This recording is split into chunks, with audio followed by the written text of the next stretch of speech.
और एक पुराना सा ढाबा जहां हवा के हर झोंके के साथ एक पीला बल्ब बस टिमटिमा रहा है।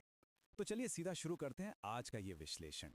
आज हम जिस कहानी की गहराइयों में जाने वाले हैं ना, वो शुरू तो एक बहुत ही खौफनाक रहस्य से होती है, लेकिन आगे चलकर ये हमारे रिश्तों और इंसानी जज्बातों का एक ऐसा मार्मिक सच सामने लाती है जो आपको सोचने पर मजबूर कर देगा।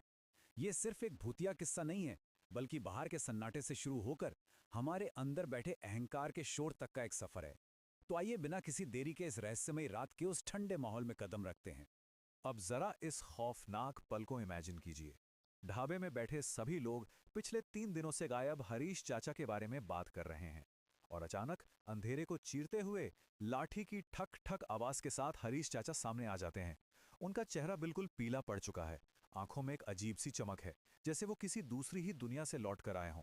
और सबसे डरावना मोमेंट तब आता है जब दूर से फिर किसी की लाठी की आवाज आती है और चाचा एकदम धीमी ठंडी आवाज में कहते हैं, लगता है वो भी आ गया।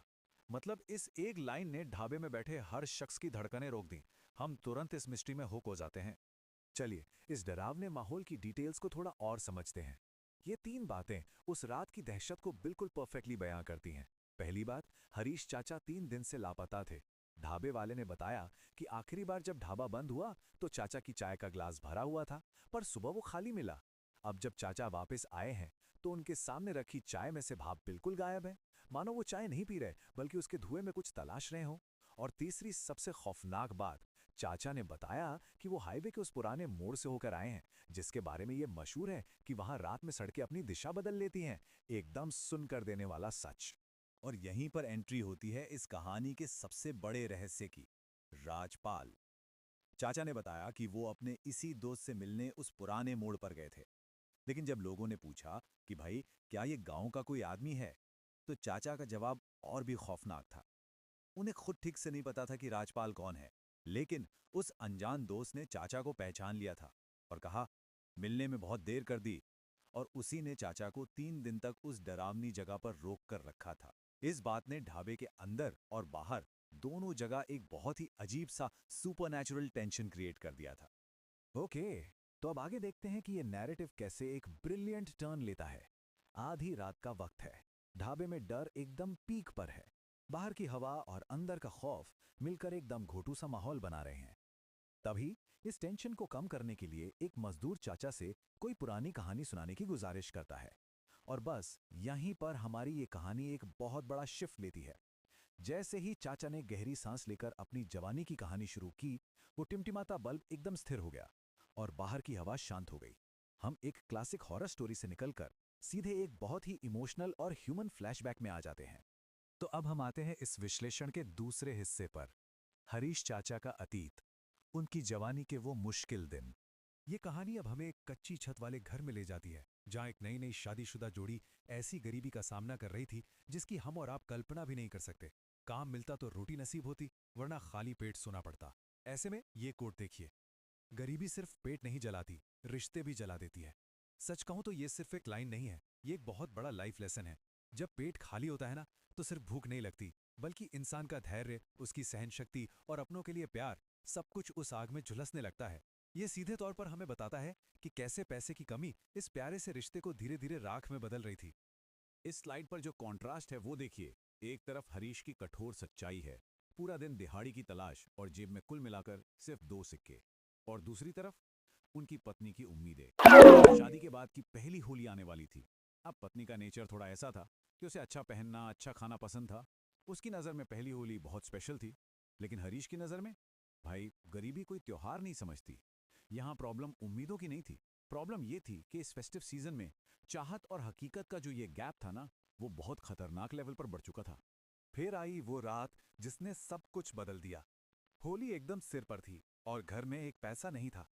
बहस इतनी बड़ी कि गुस्से में कुछ ऐसे कड़वे शब्द कह दिए गए जिन्हें वापस नहीं लिया जा सकता था। पत्नी ने मायके जाने की धमकी दी और हरीश ने भी ईगो में कह दिया कि जाओ, मुझे भी जरूरत नहीं है।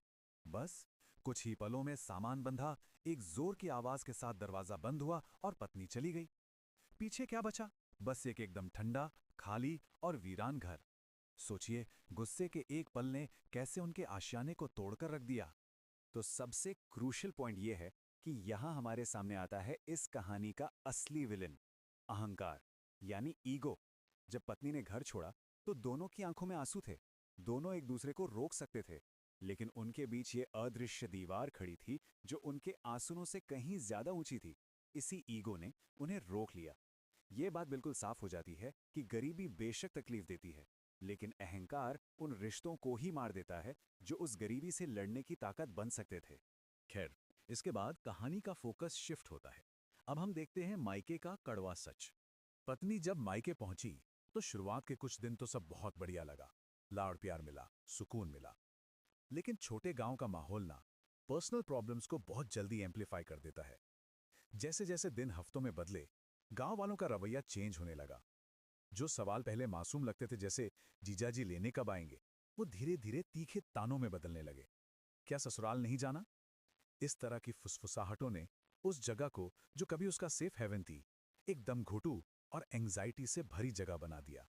और यहीं से निकल कर आती है ये पावरफुल रियलाइजेशन, ताने पेट से ज्यादा आत्मा को जलाते हैं। मायके में मिल रहे इन तानों ने पत्नी को अंदर तक झकझोर दिया, और तब जाकर उसे फाइनली उस मेंटल टॉर्चर का एहसास हुआ जो हरीश रोज सहता था। उसे समझ आ गया कि जिस चीज को वो हरीश की नाकामी मान रही थी, वो असल में समाज का वो प्रेशर और ताने थे जो इंसान की आत्मा को जला देते हैं। और इसी रियलाइजेशन के साथ हम इस विश्लेषण के सबसे खूबसूरत हिस्से की तरफ बढ़ते हैं, प्रेम और क्षमा की जीत। ये दो मोमेंट्स देखिए, ये हमें बहुत कुछ सिखाते हैं। पहला दरवाजा वो था जो गुस्से और भारी ईगो के साथ जोर से बंद हुआ था, और दूसरा दरवाजा ये वो था जिस पर आधी रात को एक हल्की सी दस्तक होती है। पत्नी ने अपनी गलती मानी और उस कड़कड़ाती ठंड में वापस लौट आई। जब दरवाजा खुला तो कोई ताने नहीं थे, कोई पुरानी बहस नहीं हुई, सिर्फ आंसू थे और बिना किसी ईगो के मांगी गई एक माफी। इन दोनों ने बिना कुछ कहे ही एक दूसरे को पूरी तरह माफ कर दिया था। और इसका रिजल्ट क्या हुआ? सबसे बड़ी बात, ईगो हमेशा के लिए घर के बाहर छूट गया। उस रात उन्होंने आधी रोटी खाई, लेकिन उस आधी रोटी में भी फुल सेटिस्फैक्शन था। और मजे की बात देखिए, कुछ ही दिनों में गांव में सड़क बनने का काम शुरू हुआ, हरीश को काम मिल गया और घर में पैसे आ गए। फिर आई वो होली। भले ही इस बार रंग थोड़े कम थे, लेकिन उसमें कोई डर नहीं था। मतलब ईगो को छोड़ने के बाद उन्होंने फाइनली खुशी और सुकून पा लिया था। तो अब इस पूरी कहानी के बाद हम आपको इस एक सवाल के साथ छोड़कर जा रहे हैं। क्या किसी रिश्ते को बचाए रखने वाली असली दौलत बैंक बैलेंस में होती है, या फिर ईगो के ना होने और एक दूसरे को समझने में? ये सिर्फ हरीश चाचा या उस पुराने ढाबे की कहानी नहीं है। ये कहीं ना कहीं हम सब की लाइफ से जुड़ी है। ये हमें सोचने पर मजबूर करती है कि हम अपने रिश्तों में किस चीज को ज्यादा अहमियत दे रहे हैं। इस सवाल पर गहराई से विचार जरूर कीजिएगा।